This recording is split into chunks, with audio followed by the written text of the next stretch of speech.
Hi, so you would have seen my video on how I make nachos. Dang it. I'm addicted to chips. I don't always tell my hands to feed my mouth like that, but when there's chips involved, it just does that. Hands, stop it. You're an addict. Okay. This is the other way I make nachos. So, I got a can of vegetarian refried beans, some extra sharp cheddar, and some Louisiana hot sauce. Again, we know that I'm filthy. A gosh damn filthy freaking punk rocker. So I'm gonna melt that right there. So one of the tricks with the vegetarian refried beans, they're drier. You know, they don't have that fat in it, so they're a little bit drier. So the trick is you splash a little water in it like that, and then as you stir it, you work that water in there. Okay. I got my chips. Of course, I made sure it didn't have any palm oil in it. Those are the evil kind. Diced me up a jalapeno to make some crude salsa. Diced up 2 Roma tomatoes and a little bit of red onion. Now I'm going to put those inside there. Okay. Now I'm going to stir it all up. Okay, so the thing with crude salsa is you want there to be clearly mostly tomatoes. And you want there to be the right amount of jalapenos for how hot you like it. I like it like kind of like medium hot, so you can see I got enough jalapenos in there for one in every bite. The red tomatoes, you want those, so there's definitely stuff going on with each bite on that.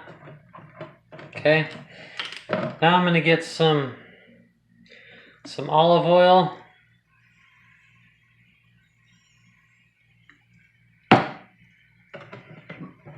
If anything, I added a little too much. Some salt. Some pepper. Now I'm going to mix it up. Okay, now it's mixed up. Looks like this is good. Again, it doesn't need to be cooked. You're just mostly just trying to melt the cheese.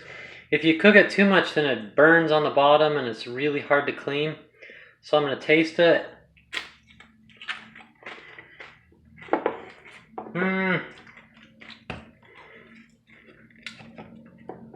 Too mild. So I'm going to add probably twice as much. Louisiana hot sauce isn't as hot as like Tabasco. That probably looks like a lot to some of you. It's pretty mild stuff. My trademark little original twist to this is to mix in a little bit of lime juice. Okay. Now I should taste it.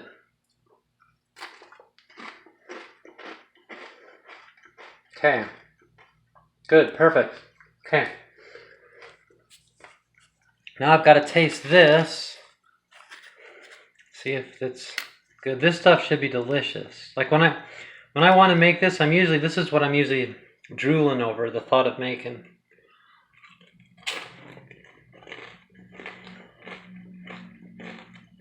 Yeah.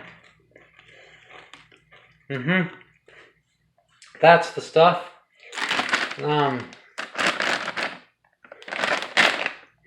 Then I got an avocado, smashed it up, added some lime juice and some salt and pepper.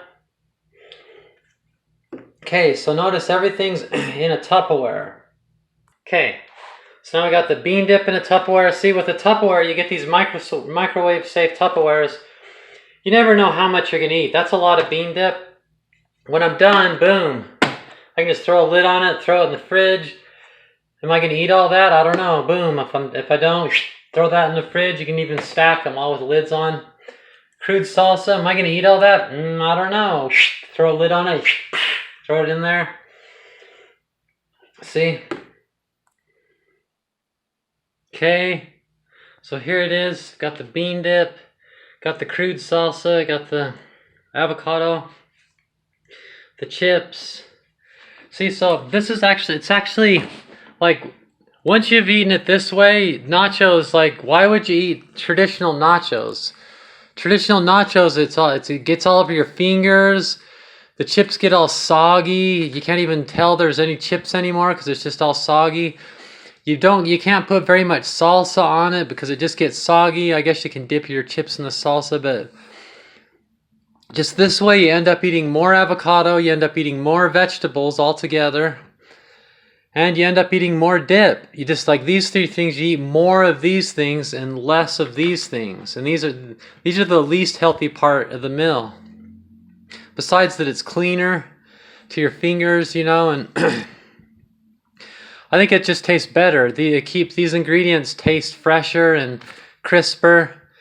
So yeah, this is how I think nachos are made best.